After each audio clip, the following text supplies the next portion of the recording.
roar, which in Wookiee speech means, well, why don't we try traveling to another galaxy to find a restaurant we've never been to before? And so I was like, yeah dude, sounds like a rad idea. So I opened up Google Maps on my phone and typed in lit places to eat, and this one place called Steak and Shake popped up and I was instantly intrigued. Google Maps said it was on Earth in the Milky Way galaxy, and so I put those coordinates into our hyperdrive system and boom, we were off. Unfortunately, I think we ran out of hyperspeed gas because Chewie forgot to refuel the Millennium Falcon, so we ended up stranded on this moon. Oh my gosh, I responded. Chewbacca's here too? Wow, I love that big little fur ball of a boy. Where is he? Well, that's the thing, said Han Solo. After we landed on the moon, we were attacked by some of those beastie boys as we were making our way to this building. Chewie and I tried to fend them off for as long as we could, but... Han Solo stopped speaking. He hung his head in defeat as though he had just experienced some sort of major loss. Wait, said Bobby the big baloney boy, so, you mean Chewie is dead? Those monsters killed him? Everyone in the room started crying like this boo hoo wah wah wah cry sniffle sniffle wah wah wah ho ah ha wah oh wah.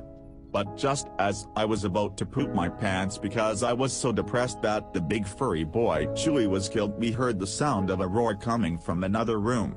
It sounded like this. Then we saw what looked to be a large monster move into the room we were in. Afraid that one of the monsters had somehow broken into the building we were in, everyone ran and tried to hide behind something like a box or a barrel or a moist towelette. Wait a minute, said Debbie Pasta the spaghetti princess. Is that who I think it is? We all stopped bawling our eyes out and came out from our hiding places. We looked more closely at the figure. It was Chewbacca. The big boy furry boylet boy dank boy himself. He gave a big lily smile and waved at us. Oh yay! I said out loud to my own embarrassment and ran over and gave the Chewie boy a hug. I then turned around and was like, dude, Mr. Solo, what the heck, why would you lie about Chewbacca being dead? That's not very punk rock of you, my guy. Then Chewie was like, yeah, I'm sorry, responded Han. I just thought I would make a funny hee lol. Sorry you guys didn't like my joke. Well yeah, said Debbie Pasta the sweet lil noodle girl, joking about the death of one of your best buddies forever is totally uncool. Aw geez, responded Han. I said I was sorry, like, can we please just get over it? Okay yeah sure whatever, we all responded. But for real, said baloney Bobby boy, can we use the speeders to try to get to the dark side of the moon? Yeah sure, responded Han. It's still $20 a person though. But seeing as you all don't have money, it looks like you're stuck here. Just then Chewie walked over to Han. He was like Chewie, listen, said Han. I can't just hand over the speeders in exchange for nothing. How are we supposed to get off this space rock without any resources? Then Chewie was like, okay, fine, said Han. Everyone hop on a speeder and let's blow this popsicle stand. Oh wow, this is so exciting, said Debbie Pasta. We're finally going to the dark side of the moon. Hopefully Dr. Jelly Litany can help us figure out how to rid the moon of the horrible monsters that have been plaguing our colonies. Yeah, that'd be pretty dank, I responded and hopped onto my speeder. Baloney Bob the Bob Baloney boy, Debbie Pasta, Han Solo, Chewbacca, and the other colonists that were with us all hopped onto our respective speeders. We all put on our space helmets and gave each other reassuring nods. Next to my speeder was a big red button. I pushed it and the hangar door in front of us opened.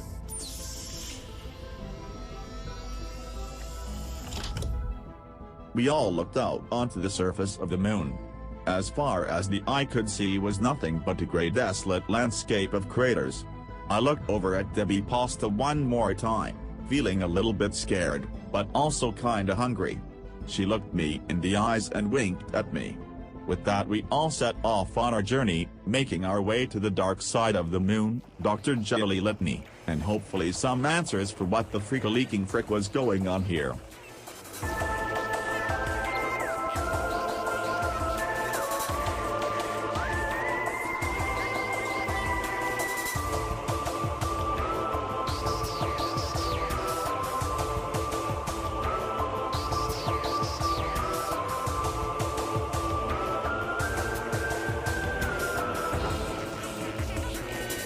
This audiobook is copyrighted by Nasty Jack Cool Storytime Incorporated.